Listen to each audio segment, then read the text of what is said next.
Hello everyone, welcome back to our channel B R learner. आज का video है हमारा एजुकेशनल मैनेजमेंट के बारे में, जिसमें हम देखेंगे meaning of educational management, types of educational management and importance of educational management. तो स्टार्ट करते हैं। टॉपिक है एजुकेशनल मैनेजमेंट। सबसे पहले है meaning of educational management. Educational management is referred to as the planning, controlling, and supervising all the resources and activities that are necessary to achieve academic goals. Educational management क्या है, किससे उसको एक refer किया गया है एक प्रोसेस के थ्रू, जिसमें प्लानिंग है, कंट्रोलिंग है एंड सुपरवाइजिंग है। किस चीज़ के लिए? To all the resources and activities, हमारे वो सारे संसाधन या वो सारी क्रियाएं जिससे कि हमारे जो ज़रूरत वाली एकेडमिक गोल्स जो शैक्षणिक हमारे लक्ष्य होते हैं उनको अचीव किया जा सके। The main purpose of educational management is to make policies, strategize plans, and develop an effective education system to foster a positive environment for both students and staff. The main purpose of educational management. Educational management का main purpose क्या है, aim क्या है? Is to make policies. Policies क्या है? यहाँ पे नीतियाँ बनाना है, स्ट्रेटेजाइज प्लान या रणनीतियाँ बनाना है, और डेवलप करना है इफ़ेक्टिव एजुकेशन सिस्टम, ऐसा प्रभावी शिक्षा प्रणाली जो प्रभाव डाले एकदम से। To foster a positive environment, और एक सकारात्मक वातावरण तैयार करना है स्टूडेंट्स एंड स्टाफ दोनों के लिए। Educational management is defined as that type of management. जो एजुकेशनल मैनेजमेंट है वो मैनेजमेंट का एक ऐसे टाइप के रूप में उसको परिभाषित किया गया है विच हेल्प्स इन, जो कि मदद करता है planning, organizing, directing, controlling the activities of an institution. किसी भी इंस्टीट्यूशन की जो भी एक्टिविटीज़ होती हैं उनको क्या करता है? प्लान करता है, ऑर्गेनाइजिंग करता है, डायरेक्टिंग करता है एंड कंट्रोलिंग करता है।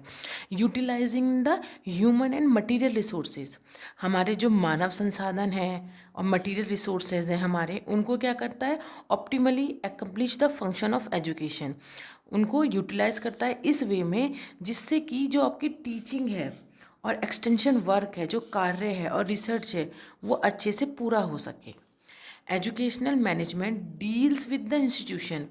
एजुकेशनल मैनेजमेंट डील्स करता है इंस्टीट्यूशन। अब इंस्टीट्यूशन में दोनों आएंगे, school and colleges, human resources में teaching and non teaching, staff, students, parents and other stakeholders, ये सब रिसोर्सेज में इंक्लूड हैं। मटीरियल रिसोर्सेज में कौन कौन से हैं? Infrastructures, equipments, rules, regulations, policy, society etcetera, ये सब किस में इंक्लूड है? एजुकेशनल मैनेजमेंट में। It helps to fulfil the educational goals and objectives. Educational management जो करता है वो हेल्प करता है किसी भी एजुकेशनल गोल्स को और ऑब्जेक्टिव, यानी कि स्कूल के जो हमारे एम है, उद्देश्य हैं, ऑब्जेक्टिव्स हैं, गोल्स हैं, उनको अचीव करने में हेल्प करता है। आगे है educational management helps to enable, वो सक्षम बनाता है द राइट पीपल, जो हमारे बच्चे हैं उनको टू रिसीव राइट एजुकेशन, सही शिक्षा मिल सके फ्रॉम द राइट टीचर, और एक सही शिक्षक से, एट एन अफोर्डेबल कॉस्ट, ऐसी प्राइस में या ऐसे कॉस्ट में जो कि वो उस चीज़ कॉस्ट को उठा सके, and take advantage by their learning experience, और अपना एक्सपीरियंस को गेन कर सके। अब आगे इसका सब टॉपिक है importance of educational management. Educational management plays an important role in the overall functioning and success of educational institution. हमारे जितने भी एजुकेशनल इंस्टीट्यूशन हैं, चाहे वो कॉलेज हो या स्कूल्स हो या कोई भी इंस्टीट्यूशन हो, उसमें एक इम्पॉर्टेंट रोल प्ले करता है हमारे ओवरऑल फंक्शनिंग, सारे फंक्शन को और सक्सेस होने में। इसका पहला इंपॉर्टेंस है बेटर प्लानिंग एंड एग्जीक्यूशन, एक अच्छा प्लान और उसको एग्जीक्यूट करना। One of the key reason, एक सबसे पहला reason why educational management is important, educational management important क्यों है? That is allows for better planning, वो हमें अलाउ करता है, सहमति देता है एक बेटर प्लान तैयार करने के लिए एंड उसको एग्जीक्यूट करने के लिए, लागू करने के लिए। When there is effective management in place, जब हम एक प्रभावशाली मैनेजमेंट तैयार करते हैं, educational institution can develop clear goals. जो हमारे भी एजुकेशनल इंस्टीट्यूशन होते हैं वो एक क्लियर गोल्स को तैयार कर लेते हैं एंड ऑब्जेक्टिव्स, अपने लक्ष्य को, क्रिएट स्ट्रेटेजिक प्लान, रणनीतियाँ बना लेते हैं अच्छे से, एंड एलोकेट रिसोर्स एफिशिएंटली। अब रिसोर्सेज को क्या करते हैं, एफिशिएंटली अच्छे से एलोकेट कर सकते हैं। सेकंड है मैक्सिमम यूटिलाइजेशन ऑफ रिसोर्सेज का ज़्यादा से ज़्यादा प्रयोग करना और कम कॉस्ट में। School and institution can easily avoid unnecessary expenses. School और जो इंस्टीट्यूशन होते हैं वो आसानी से अननेसेसरी जो खर्चे होते हैं उनसे बच सकते हैं, इंक्लूडिंग फाइनेंशियल, चाहे वो पैसों से रिलेटेड हो, ह्यूमन एंड मटेरियल रिसोर्स, या किसी चीज़ रिसोर्सेज से रिलेटेड हो। The planning for spending the money, आप मनी को स्पेंड करने के लिए एक प्लान तैयार कर सकते हैं, प्रॉपर बजट तैयार कर सकते हैं, and getting the optimum out of the finance available is one of the major aspects of the educational institution. एक तरीके का आपकी जो फाइनेंशियल अवेलेबल है, जो आपके पैसे हैं या कोई भी फाइनेंस चीज़ है, उसका एक मेजर एस्पेक्ट्स है एजुकेशनल इंस्टीट्यूशन में लगाना। इसलिए आप जो फालतू के खर्चे हैं उनसे आसानी से बच सकते हैं। नेक्स्ट हमारा इंपॉर्टेंस है maintain a positive image. Maintaining a positive image can be a game changer for the educational institution. किसी भी एजुकेशनल इंस्टीट्यूशन के लिए गेम चेंजर बन जाता है जब हम अपनी पॉजिटिव इमेज, एक सकारात्मक छवि प्रदान करते हैं समाज में। A positive image enhances the reputation of an educational institution। एक पॉजिटिव इमेज, जो हमारी सकारात्मक छवि होती है, वो हमारी रेपुटेशन को, एजुकेशनल इंस्टीट्यूशन की रेपुटेशन को क्या करती है, एनहेंस कर देती है, बढ़ा देती है। अट्रैक्टिंग मोर स्टूडेंट, जिससे कि ज़्यादा से ज़्यादा विद्यार्थी उसकी तरफ खींचे चले जाते हैं, and stake holders.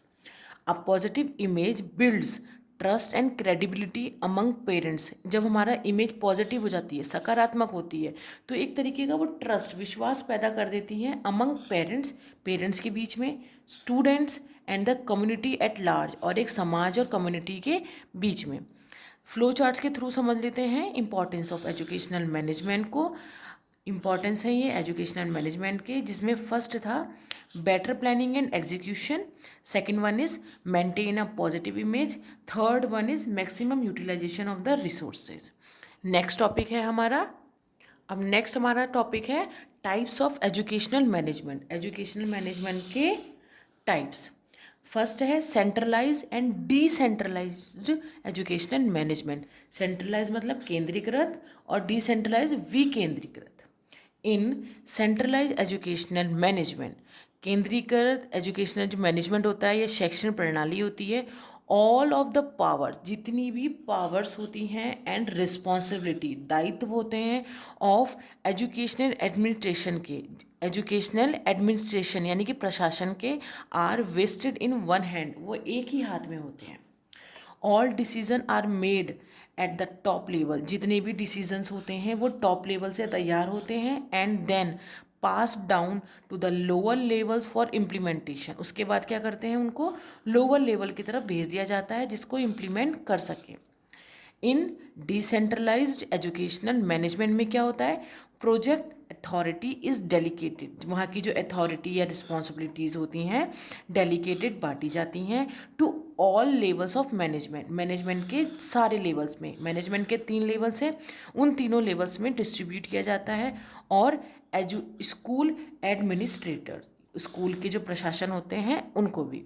The top level makes major policy decision, जो टॉप लेवल होता है मैनेजमेंट का, वो मेजर, जो बहुत ज़्यादा इंपॉर्टेंट पॉलिसीज़ होती हैं उनको रेडी करता है। While the middle and lower level make other necessary decision, और बाकी जो लोअर लेवल है और मिडिल लेवल है वो जितनी भी ज़रूरतमंद वाले डिसीजन होते हैं उनको लेता है। Second one is external and internal educational management. External educational management is a type of management का वो टाइप है इन विच एक्सटर्नल एलिमेंट, जो कि बाहरी तत्व होते हैं, एक्सटर्नल एलिमेंट्स या फैक्टर, जो बाहरी तत्व या बाहरी कारक होते हैं, प्रोवाइड नेसेसरी सपोर्ट, एक ज़रूरत वाला सपोर्ट सिस्टम प्रदान करते हैं, and opportunities for the smooth management of educational program, educational program को सही से या स्मूथली चलाने के लिए एक सपोर्ट या अपॉर्चुनिटी प्रदान करते हैं। These external entities are involved in management in an indirect way, जो भी एक्सटर्नल तत्व या कारक होते हैं वो इन्वॉल्व हो जाते हैं हमारी मैनेजमेंट में इनडायरेक्ट वे में, अलग तरीके से। इसके बाद इंटरनल एजुकेशनल मैनेजमेंट, वो क्या है, एक तरीके का टाइप ऑफ एजुकेशनल मैनेजमेंट है इन विच only individuals actively and internally involved in the management of each educational program are involved। इसमें क्या है, एक इंडिविजुअल ही जो हमारे इंस्टीट्यूशन का मेंबर हो वह एक्टिवली इंटरनली इन्वॉल्व हो सकता है हमारे मैनेजमेंट ऑफ एजुकेशनल प्रोग्राम में, कोई बाहरी तत्व या एक्सटर्नल फैक्टर इसमें नहीं आ सकते।